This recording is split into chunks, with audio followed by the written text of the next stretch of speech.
Images being replayed to an increasingly horrified people.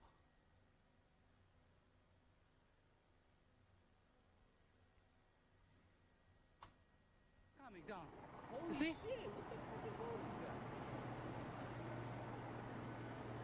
Boom! What's going on? Wow. Oh, shit. Wow. This morning there are no attempts being made at estimating the final death toll. How many thousands have died will take many days to establish. But in the minutes after the two crashes into the Twin Towers, hundreds of rescuers, police and firefighters gathered at the base of the buildings.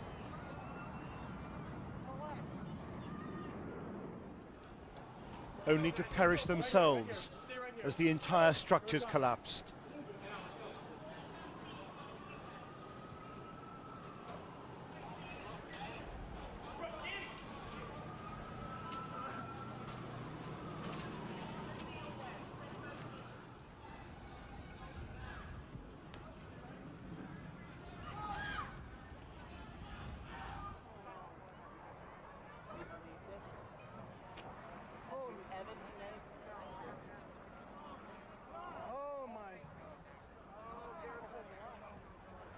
A third skyscraper has now collapsed.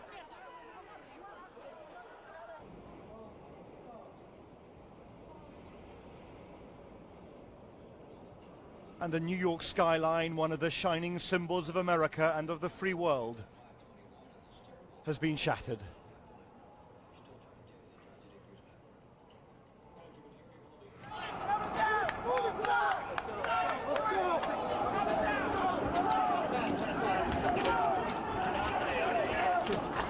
The rescue resources of the world's greatest city seem powerless. Although a few people were led to safety, dazed and unable to comprehend the scale of what was engulfing them on what had begun as a normal working day.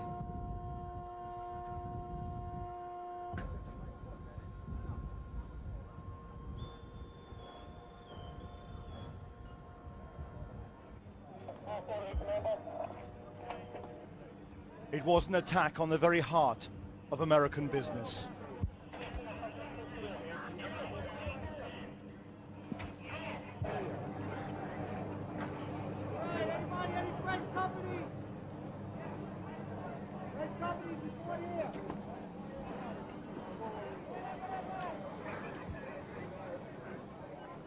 President George Bush returned to the White House last. Watched the second plane slam into the World Trade Center. 4 planes successfully hijacked. This must have taken months of planning, is that right? This would certainly have taken months of planning, in some ways years of planning, because the networks, certainly of some of the groups that we're pointing the finger at now, have been in place for years. Months of planning, but remember the groups who may have carried this out have had years to plan this. They've had dry runs.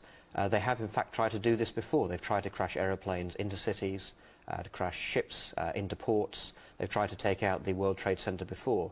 So this doesn't come out of the blue. Unimaginable scenes of Manhattan there, and perhaps the grief of yesterday turning to anger today. We heard President Bush talking of a quiet anger. One suspects the people of America will be less quiet in their anger. What, in practical terms, can America now, first of all, do to try to establish who did this? Well, I think that's work which is clearly underway, and a lot of that is straightforward police work, identifying the perpetrators, those who actually hijacked the planes. But remember that the US intelligence community has been looking at these sorts of groups for many years. They have a lot of sources. What we've found with previous attacks, such as in Saudi Arabia, in East Africa, is that over a period of years it is possible to track down the individuals and the groups. If it is the name that seems to be on everybody's lips, Osama bin Laden, in hiding in Afghanistan, what in practical terms can America do to get him? Well, of course, let's remember that although the American public may well want a cathartic one-off response, military response, this isn't how terrorism is fought. The Americans know very well that terrorism...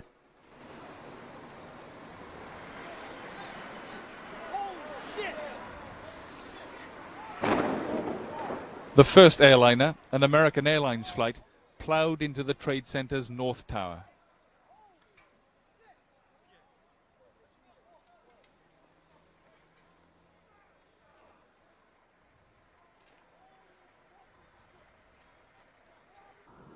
Then the second jet found its target.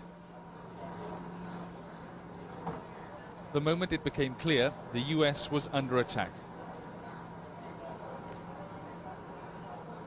From the ground, it seemed scarcely believable. The moment United Airlines Flight 175 from Boston hit the South Tower.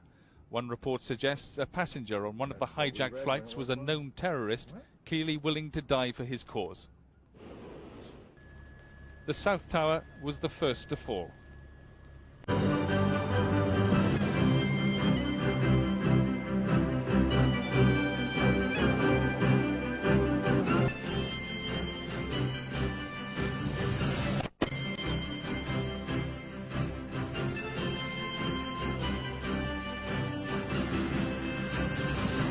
The day the world changed. I hope I live. I hope I live. It's coming down on me. A paramedic filming as the World Trade Center collapses. Good evening. From almost certainly thousands of dead, a handful of firemen and police are rescued. New York remains shut down, America still sealed from the outside world. Tonight, much more is known about what really happened. We report how the planes were hijacked and targeted. A remarkable eyewitness account from a British lawyer who escaped from the 57th floor. Passing doomed firemen on their way up. The stumps of the great towers generating calls in America for drastic retaliation. Fueled too by perhaps 800 dead at the Pentagon, the bodies still being recovered.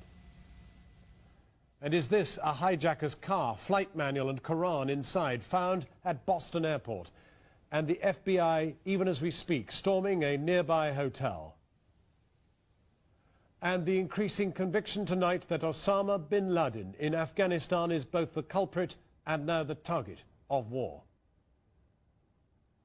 Now, they were more than acts of terror, they were acts of war. The words of President Bush today as America inched towards a military response to yesterday's terrorist assault. NATO members are meeting now in Brussels to consider declaring the attack an assault on all of NATO, increasing support for an American strike. But before that, the increasingly forlorn efforts to find survivors amid the Manhattan rubble. As the rescue teams searched, shocking new images and accounts emerged of yesterday's atrocity. Lindsay Taylor reports now on the disturbing pictures and the desperate efforts that have dominated the day after. The moment America changed forever. The fire services carrying out routine maintenance when a loud aircraft noise causes them to look up. What they see is beyond imagination. Oh, shit!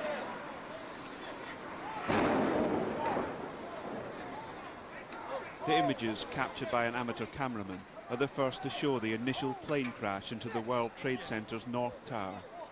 It's a terrible confirmation of what we know occurred. Foreknowledge does nothing to diminish the shocking impact. In this most video-aware of countries, the attacks are inevitably filmed from several locations. And so it is that more images of the second attack on the South Tower have emerged. Don't touch it. Oh my God! Oh my God! Oh no! Oh my God!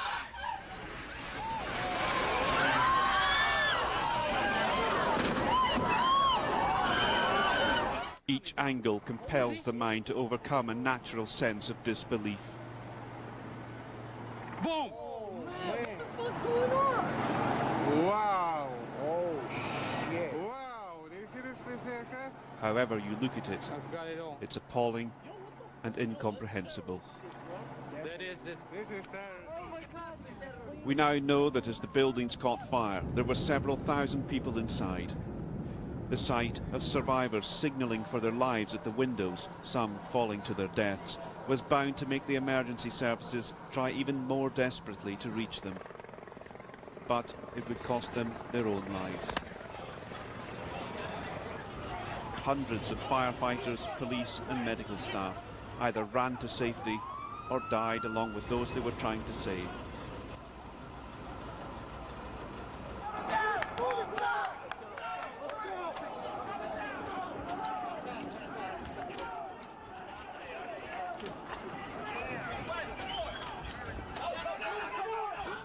was as though a volcano had erupted in downtown New York.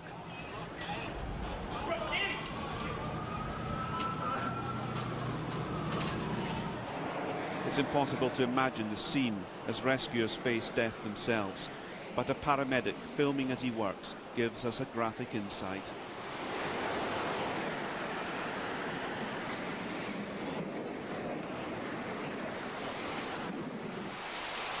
I hope I live. I hope I live. It's coming down on me. Here it comes. I'm getting behind the car. It's incredible. Okay, I'm gonna have to go find people who need help. 'Cause I don't think I'm one of them. He asks a fireman for a share of his respirator so he can continue. Can I just get a toot off your respirator? Can I get a toot? I'm just getting a couple of clean breaths. That's good. Okay. Back to you.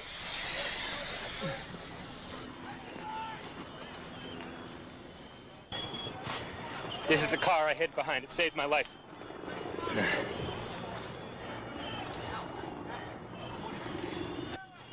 Yeah, Mike! Mike! Mike, come over here! Yeah! Anybody need a doctor? Where are you? Don't have oxygen.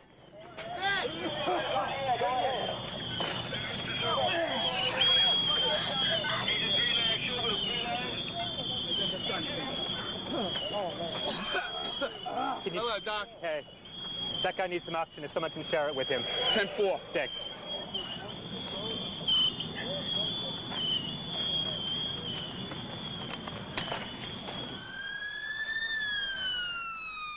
There are survivors, but in the confusion and choking dust, it's not clear which incident they've survived or where they've emerged from. I thought we were done. I thought it was over. I've never seen nothing like it in my life. And just as the dust is beginning to settle, several hours later comes a third collapse.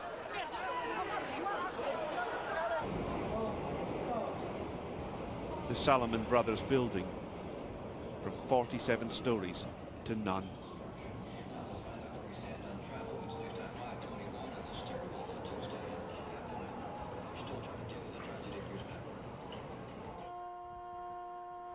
The hijackers' attack on the symbol of American economic dominance had brought even greater destruction than they might have hoped for. How could anyone survive inside this? And where does anyone start to look?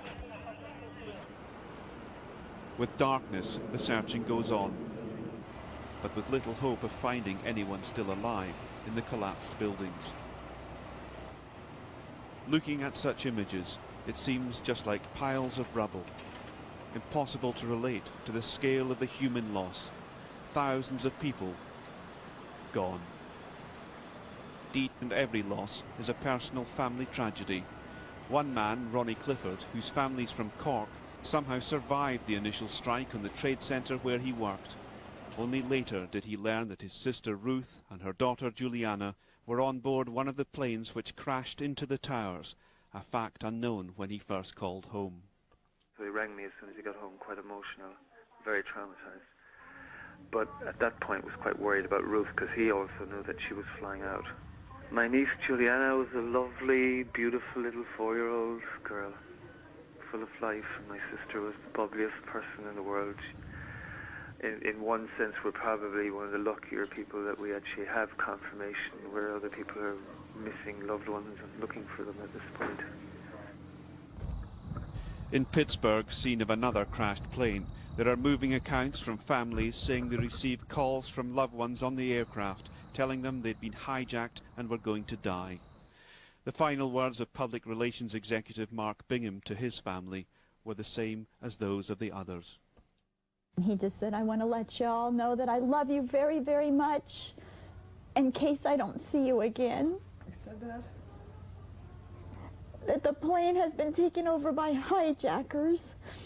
And then I said, well, we love you very much too, Mark. Let me go get your mother. From the rubble and the ashes, the president and political leaders have been trying to resurrect the American resolve, urging people not to let the perpetrators break their spirit. But whatever the response, it will not bring back the dead. This act cannot be undone. This country will never be the same again. Lindsay Taylor, as the full horror of yesterday's atrocities are beginning to emerge, so are the stories of those who were caught up in the worst of the carnage. A British lawyer, Mark Oliver, was in his office on the 57th floor of the World Trade Center and felt the impact of the first plane crashing into his tower. A little earlier tonight, I asked him to describe his hour-long escape down the endless stairwells of the skyscraper. I got into the office early yesterday. Thankfully, my floor was almost completely deserted. There were very few people. I know the time exactly. It was 8:42. I looked at my watch because suddenly the building lurched very violently forward. I mean, I was flung across my desk. I was standing right by the window, and just on the other side of the window was what I now appreciate was what was the remains of the plane. And that was a truly horrific sight of what was falling literally within 3 feet of my face. You know, what was obviously burning fuel, it was alight, chairs. I saw a shoe go past, and there were things that I won't tell you that I realised what they were when they went past. We started to proceed down and immediately began to smell acrid, burning smoke. I don't know whether you know the World Trade Center very well, but you have to change elevator banks at floor 44. When we started to cross the elevator bank, there was huge plumes of black smoke billowing out of one of the elevator shafts. And it was at that point I realised quite how much serious danger we were in, because before it was above and we were moving down, but it was obvious that the building now was heavily on fire. Were there other people joining you from other yes, floors? It was, and it was getting increasingly congested, particularly after the 44th floor, because what happened after them was obviously some stairwells were filling with smoke, so people were being diverted onto our stairwell. And I, at that point, lost all of my colleagues. We'd gone down about 5 stories from the 44th floor, when we suddenly lots of screaming from above us to move to the right and to move into single file, and the burns and the walking wounded walked past us, and people obviously rushing to get them down. They were the priority to get them down, and that continued for the next 10 or 20 stories. People rushing past with burns, fairly bad burns. But about the 20th floor, that was when the first firemen started to go past us up into the building. And we were all thanking them, and they were exhausted by this stage. They'd gone up 20 flights.